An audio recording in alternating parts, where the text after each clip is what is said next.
오늘 우리 오셔서 강의해 주실 우리 고 목사님은 많은 분들이 다 아실 텐데, 우리 문인협회에 초창기 때부터 수고를 많이 하셨고, 또 우리 회장과 또 이사장도 여러 번 하셨는데,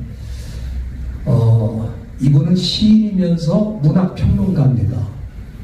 그래서 문학평론을 하신 분이기 때문에 여러분들이 그 작품이라든지 또 여러분들이 쓰시는 거에 대해서 문학적인 평가를 해줄 수 있는 아주 귀한 탤런트를 가지시고 또 충분히 그런 일을 하실 수 있는 그런 분이라고 생각이 되는데, 오늘 제가 특별히 좀 부탁드렸습니다. 이 문학평론에 대한 말씀을 좀 해주시면 어떻겠느냐 그렇게 말씀을 드렸는데, 오늘 나오셔서 강의하실 때 이걸 잘 들으시고 또 큰 유익이 됐으면 좋겠는데, 우리 목사님 나오시기 바랍니다. 나오실 때 박수로 한번 크게 응원해 주시기 바랍니다. 너무너무 감사합니다. 고영진 목사입니다. 우리 미주 크리스천 문협, 참 저에게는 잊을 수 없는 그런 문협이죠. 그리고 지금까지도 이렇게 훌륭하신 분들이 오셔서 함께 더불어서 시도 낭송하고 이렇게 화기애애한 시간을 맡게 되니 참 감기가 무량합니다. 솔직히 말해서. 근데 문학 평론이라고 그러면 조금 이걸 참 힘들어요. 문학 평론이라고 하는 건데, 잠깐만요.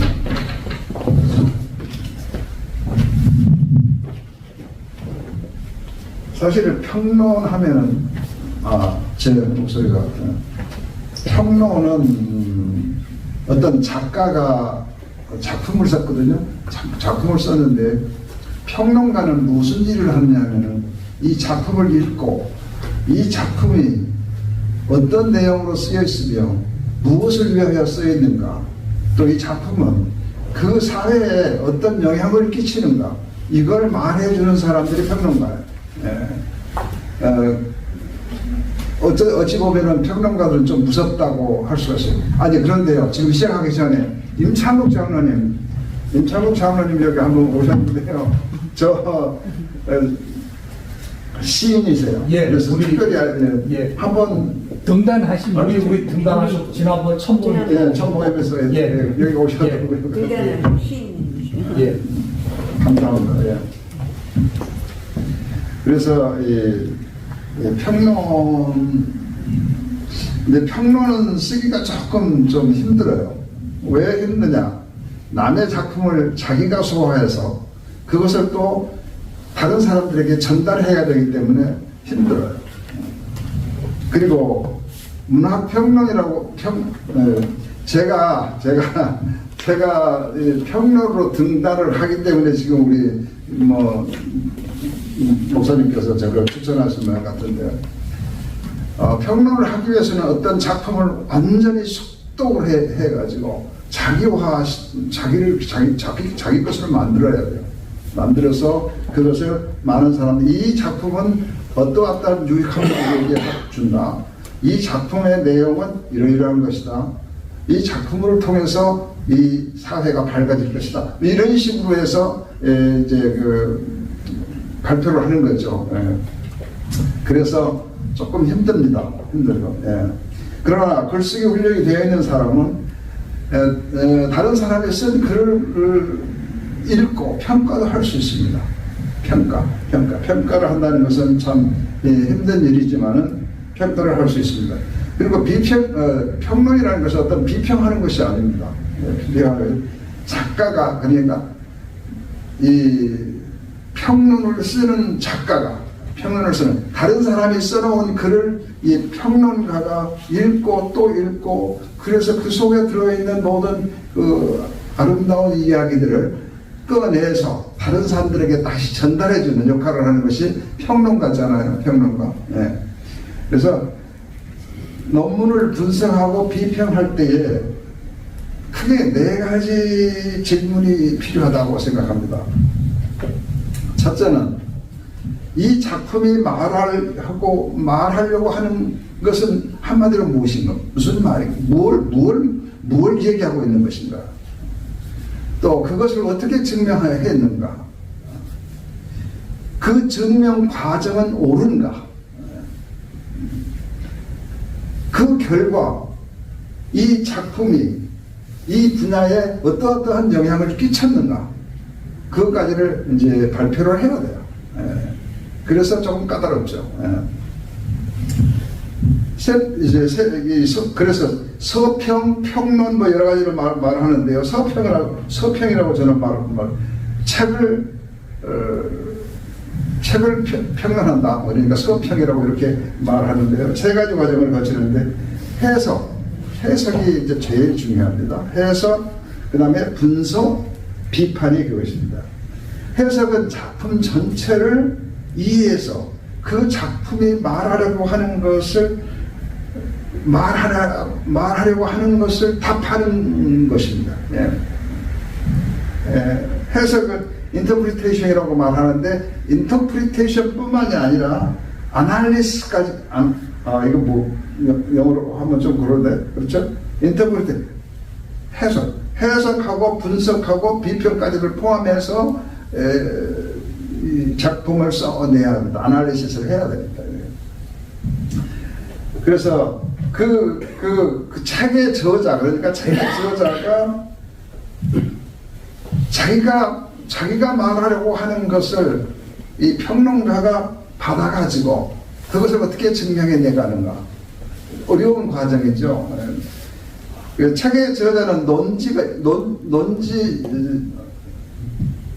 the point of argument를 논지라고 그러죠, 우리가. 이 작가가 자기가 쓴 작품의 작가가 나는 이 책을 어떠한 마음으로 어떠한 테마를 가지고 어떻게 썼다, 이렇게 말하거든요. 근데 평론가는 또 그것을 그대로 답습해 가지고 그것을 다른 방향으로 해서 이 작가는 이렇게 훌륭한 작품을 썼습니다. 이것은 우리의 생활 속에, 우리의 작품들 속에 아름답게 각인됩니다. 뭐 이렇게 해주시는 분들이 이제 평론가가 됩니다.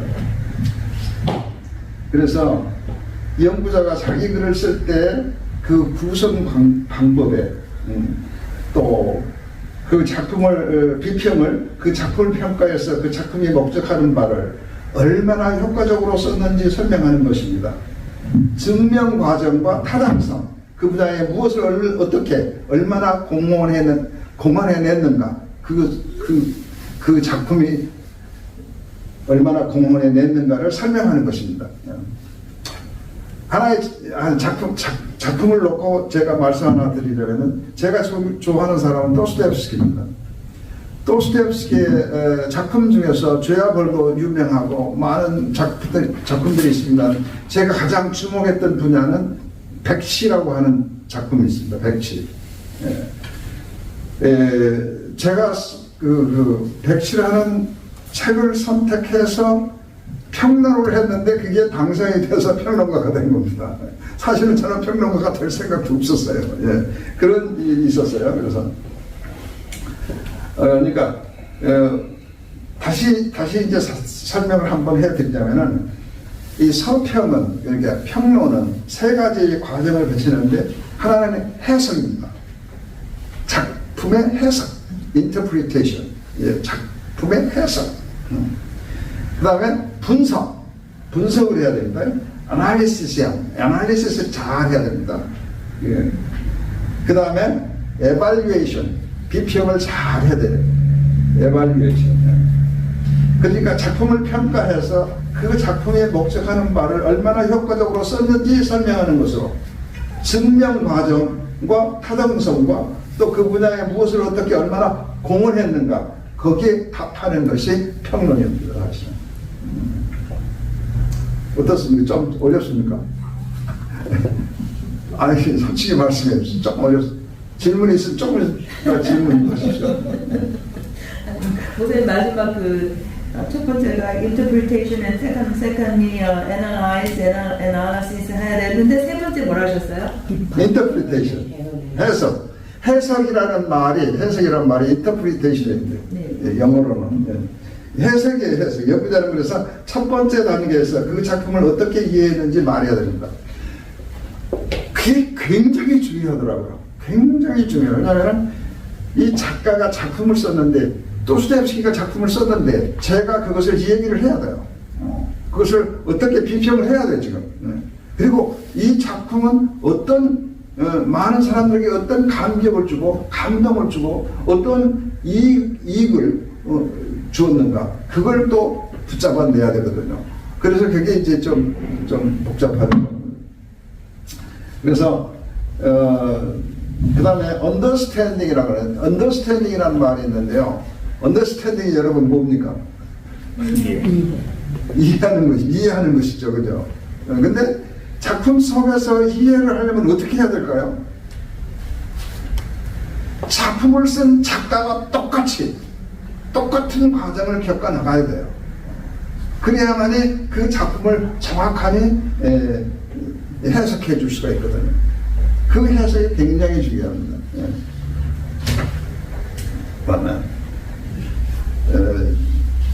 그러나 제가 말씀드렸죠. 인터프리테이션하고 이벨레이션은 같은 데인데 아날리시스하고는 인터프리테이션을 조금 좀 다르.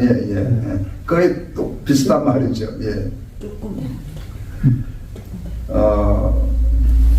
여러분들에게 가장 고면하고 싶은 책은 백치라는 도스토옙스키의 죄와도 중요하지만은 가장 우리에게 감동을 주는 작품은 백치라는 것이 있습니다. 백치 아시죠, 여러분? 모자란 사람이요.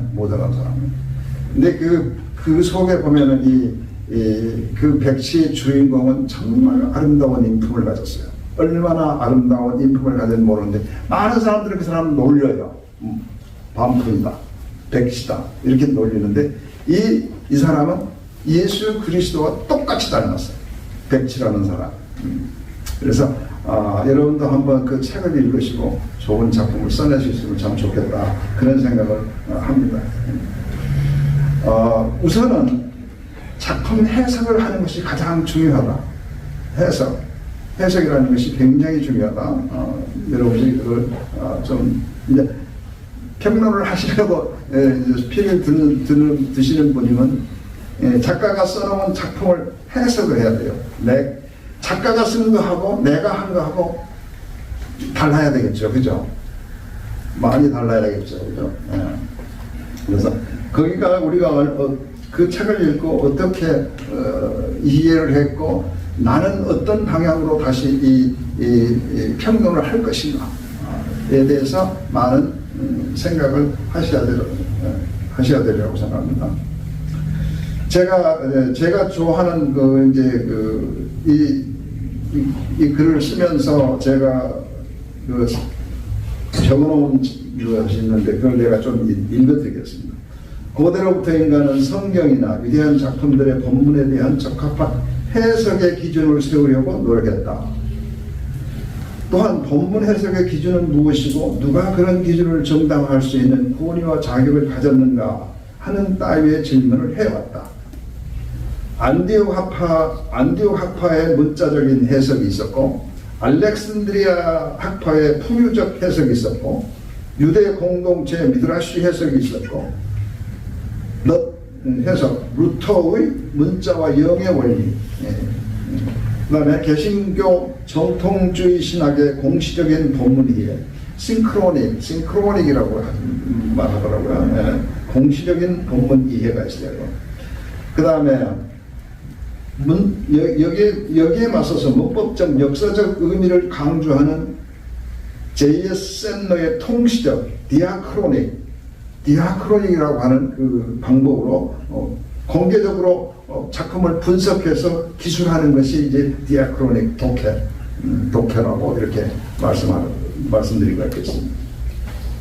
우선 현대 인문과학은 해석학적 논의에 초점이 모아져 있다. 해석학적 질문을 제기하지 않고는 어떤 학문활동도 불가능하다. 두 지평, 곧 옛 본문과 현재의 독자 사이에 존재하는 해석학적 조건을 따지는 일. 아까도 말씀드린 해석학입니다. 해석입니다. 그리고 두 지평 사이의 거리를 좁히는 논의에 초점이 있다. 해석학은 우리가 항상 뭐 배운 바로는 허먼 뉴틱스라고 하죠. 해석 이론을 다루는 과학이라 이렇게 말합니다. 영어의 해석이라는 단어는 그리스 신화에 나오는 신들의 사신인 헤르메스에서 비롯됐다. 헤르메스는 신들의 계획과 결정을 인간에게 알려주고 신들의 영역과 인간의 영역 사이에 다리를 놓아주는 봉사자이다. 해석학은 이와 비슷하게 두 영역, 즉 본문과 독자 사이의 연결관계를 연구하는 봉사학문이다. 그렇게 결론을 냈더라고요. 여기 하나의 예를 들자면 섹스피어의 희곡 햄릿에 대한 햄릿 아시죠? 햄릿. 섹스피어의 희곡 햄릿에 대한 6가지 해석이 있는데 그것들 하나하나가 다 작품으로 나온 해석들입니다. 이 4가지를 제가 예를 들어서 설명해요. 햄릿은 자신의 마음을 결정하지 못하는 한 우유부단한 사람에 대한 연극이다. 이렇게 해석이 나와 있고요. 똑같은 작품인데도 평론가에 의해서 해석이 달라집니다. 예. 이게 이제 좀 제가 말씀드리기 위해서 말씀드리는 건데요. 햄릿은 우울증에 희생된 한 매력적인 왕자의 비극이다. 또 다른 해석이 나왔죠. 예. 햄릿은 악한 환경과 악한 기준에 의해 변질되어 버린 한 도덕적인 인간의 비극이다. 또 한 가지 마지막으로 햄릿은 어머니를 사랑하고 아버지와 계부를 미워한 한 젊은이의 컴플렉스다. 오디푸스라고 그러죠. 컴플렉스다. 그런 말씀을 하고 있습니다. 우선 가장 중요한 것은 우리가 어떤 작품을 받아서 내가 평론을 할 때에는 가장 중요한 것이 작품 해석이 가장 중요합니다. 그다음에 작품을 해석하고 나서 난 다음에는 그것을 분석하고 비평해보는 과정을 거치는 것이 가장 좋다. 이렇게 말씀드리고 싶습니다.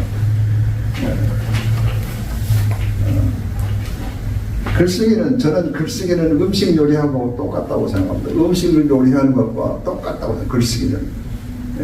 제가 그거 언제 한번 제가 또 말씀드릴 수 있는 기회가 있으면 하겠습니다. 여기에 대해서 평론이라는 것에 대해서 또 의문 있는 분 한번 말씀해 주시죠. 어떤 분? 예, 말씀하세요. 우리 오늘 특강을 제가 부탁드린 이유 중에 하나가 우리 고용준 목사님이 앞으로 좀 평론을 좀 많이 해주시기를 바라는 소망도 지금 있습니다. 왜냐하면은 요즘 그 한국에서 문학 평론이 죽어가고 있습니다. 왜 죽어가냐면은 나쁜 평론이 너무 많은 거예요. 나쁜 평론이라는 게 뭐냐면은 그 작품에 기생하는 겁니다. 기생한다는 건 뭐냐면 그 작품을 좋게만 말하지 그 작품을 정확하게 평가해 준 일이 없으니까 평론이 죽어가면서 결과적으로 문학은 어떻게 되는가? 문학은 문화가 된다는 거예요. 문학이 문화가 된다는 건 뭐냐? 문화이긴 하지만은 문화라고 말할 때 그건 뭐냐면 파퓰라리티, 소위 그 대중성이라든지 사람들이 인기에 호소하는 영합하는 거거든요. 그러니까 문학이 인기 영합으로 가는 이유가 문학 평론이 죽어서 그렇다는 말이에요.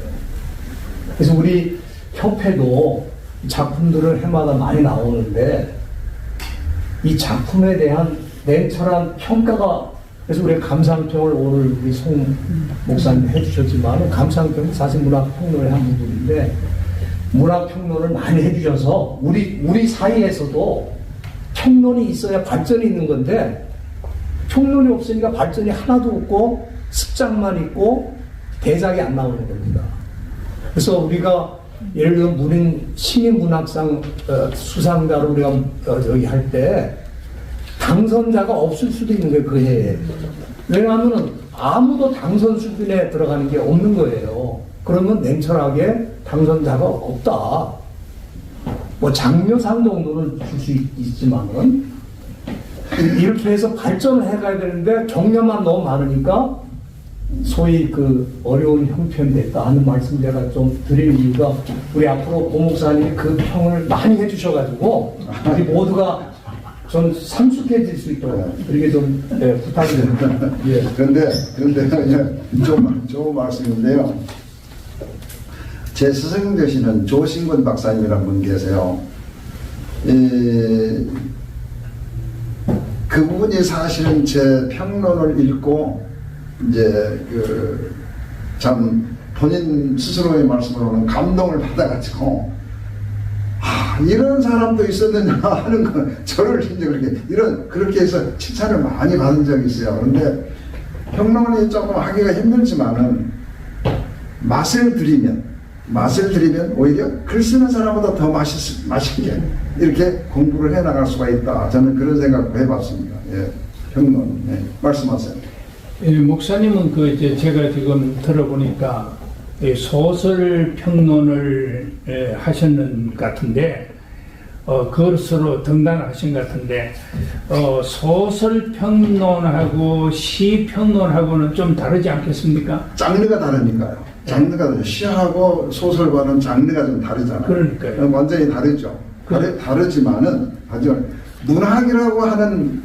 문학이라고 하는 것은 똑같거든요. 사실은 문학이거든요. 시로 작품을 쓰든 소설로 작품을 쓰든 문학은 문학이거든요. 그리고 아름다운 글들이거든요. 그렇기 때문에 거기에 대해서는 아무 문제가 없다고 생각합니다. 그러나 정확하게 표현해 주는 거, 말하자면 평론해 주는 거, 이것은 사람들을 일깨우는 역할을 한다고 생각합니다. 특히 아까 지금 저도 지금 한국에서 벌어지고 있는 문학 기생충들 혹은 문학을 한다고 하면서 장사하는 사람들, 그 이상한 사람들이 많아요. 참. 그리고 많은 사람들이 어떤 조금 다르게 표현되고 조금 우리에게 좀 어떤 약간 감동을 주는 것만 있다면 그것을 이용해서 장사하는 사람들이 있거든요. 근데 그렇답니다. 그래서 문학이 죽어간다는 겁니다. 문학. 예. 죄송합니다. 말씀하세요. 네, 제가 지금 옛날에 한국문당 같은 데 관여하고 시인의 마을 이런 데도 관여하고 했는데요. 지금 한국의 문학계 현상이요. 어떤 그룹이 있어요. 예. 하나만 있는 게 아닙니다. 예, 그룹이 있습니다. 그룹이 있는데 그 그룹들이 이렇게 등단을 시켜주면서 책 내주고 장사하고 이렇게 하는데 저한테도 그런 유혹이 하나 많이 와요. 책 내준다고 그러면 실제로 값이 얼마냐 물어보면 비싸요. 싸지 않아요. 네. 그런 식으로 지금 한국의 문학계가 흘러가가지고요. 제가 거의 지금 그 사람들하고 관계를 안 하고 제 나름대로 저렇게 하는데 그런 현상이 우리 박 목사님 지적한 그런 현상이 어떤 하나의 그룹으로 형성이 돼 있어요. 어디 한용운 이렇게 그룹, 또 시인마을 그룹, 한국문당 그룹 그렇게 형성이 돼 있어요. 네. 그래가지고 이 사람들이 그걸 이제 하나의 장사같이 그렇게 해요. 그런데 실제로 작품적으로 수준은 떨어지는 거예요. 작품적으로. 이제 그런 현상이 있더라고요. 그래서 여러분들이 혹시 참고하시라고 말씀드리는 건데 그런 게 한국이 지금 팽패해 있어요. 그래, 문학이 죽어간다는 말이 바로 그런 데서 나온 말이거든요, 사실은. 그럴 수가 없죠. 문학이라는 것은 아름다운 글인데, 그리고 많은 사람들에게 감동을 주고, 그 사람들로 하여금 땅바닥에 밑으로 떨어져 있던 사람이 문학 글을 읽고 다시 일어나서 참으로 참된 인간이 돼서 많은 사람들에게 감동을 주는데, 그런 방법으로 장사를 한다는 것은 말이 안 되는 얘기죠. 불쌍하다고 생각합니다, 그런 사람. 네, 여기 한 분만 더. 예. 제가 여쭤보고 싶었던 게요. 글을 쓰면서 항상 그러니까 어떤 사건, 어떠한 뉴스 아니면 또 내가 직접 경험한 거라든가 이런 부분에서 저는 주로 이제 제가 직접 경험한 어떤 이런 것들에서 글을 쓰게 되는데 글을 아까도 목사님 계속해서 아름답다고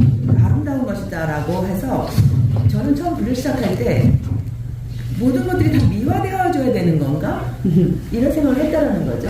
그 다음에 이제 자꾸 시간이 갈수록 미화되어지는 그 시라든가 또 실제적인 그 어떠한 것을 느끼지 못하는 시는 감동이 없어요. 아무리 거기 안에 좋은 말로 막 이렇게 많이 했다 할지라도.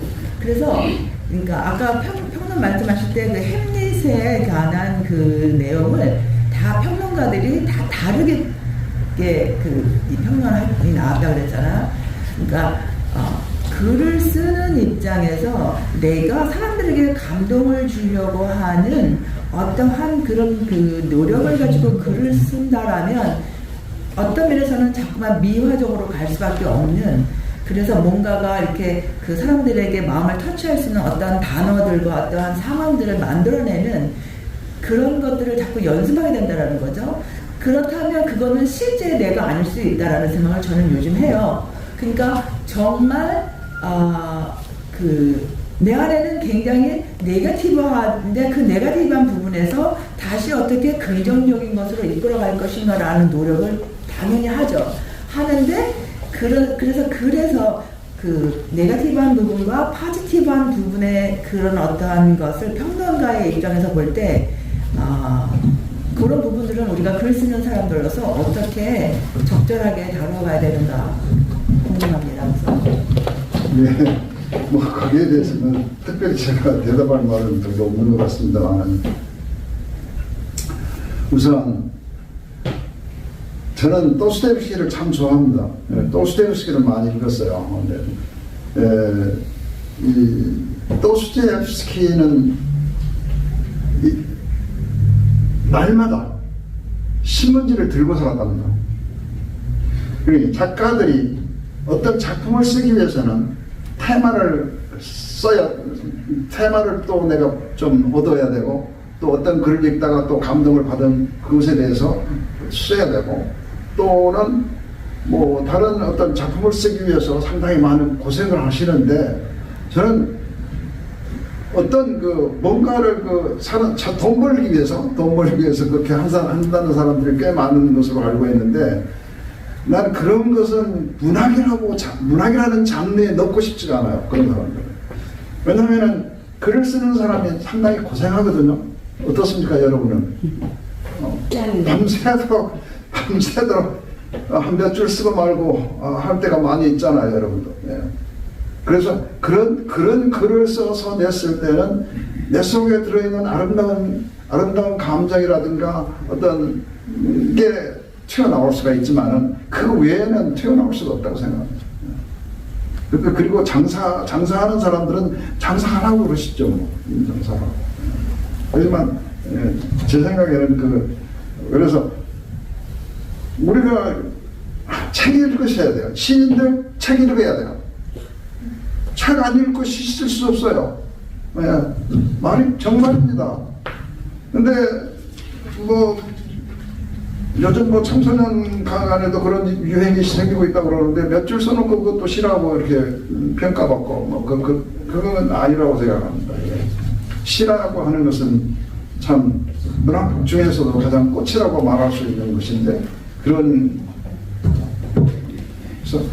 여러분들도 공부를 조금 책을 참 많이 읽으셨으면 좋겠습니다. 책 외에는 다른 방법이 없습니다. 책 외에는 책을 읽으시는 게 가장 좋습니다. 제가 말씀드리고 싶습니다. 오늘 우리 고 목사님 위한 남김 준비가 되어가지고 죄송합니다. 그리고 우리 고 목사님 지금 계속 아카데미를 하고 계시잖아요. 장르로 하고 계시죠? 중으로 하고 있습니다. 조금 말씀해 주시죠. 그래요? 예. 언제 모이신 거? 저는 지금 약 3년째 줌으로 문학 글쓰기 아카데미를 하고 있습니다. 근데 지금은 우리 글쓰기 공부에 나오셨던 임창국 장로님이라든가 정정숙 권사님이라든가 또는 이 카라철사님 뿐만 아니라 김창구 장로님 이런 분들이 몇 분 계시는데요. 지금은 그분들이 저보다 훨씬 잘 써요. 네, 정말입니다. 어떤 데는 깜짝 놀래요, 제가.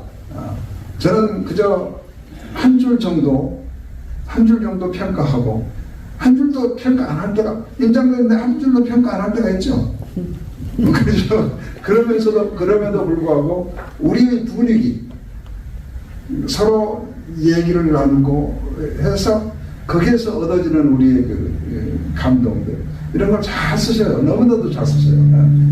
또 샌디에고에 계시는 누구더라? 네. 한동훈인데, 그 지금 한국에 있는 한동훈이 아니죠. 그 한동훈 그 선생님, 예, 잘 쓰십니다. 예, 근데 몇 마디 안 해도 다 알아주세요. 예, 다 알아주세요. 근데 오래 하니까 그런가 봐요. 오래 하니까 같이 하나가 돼서 하니까 더 재밌고 그런가 봐요. 감사합니다. 우리 이렇게 수고를 많이 해주셨는데 앞으로도 우리 회원들의 작품을 많이 좀 평론을 해주셔서 좀 수준을 끌어올려 주시면 좋겠다는 생각이 들어요. 우리 오늘 시간 12시 딱 지켰으면 우리 고목사님 다음에 또 초청 받으실 것 같아요. 시간을 너무 잘 지키셔가지고 12시 딱 끝내셨어요. 다 했습니다. 예.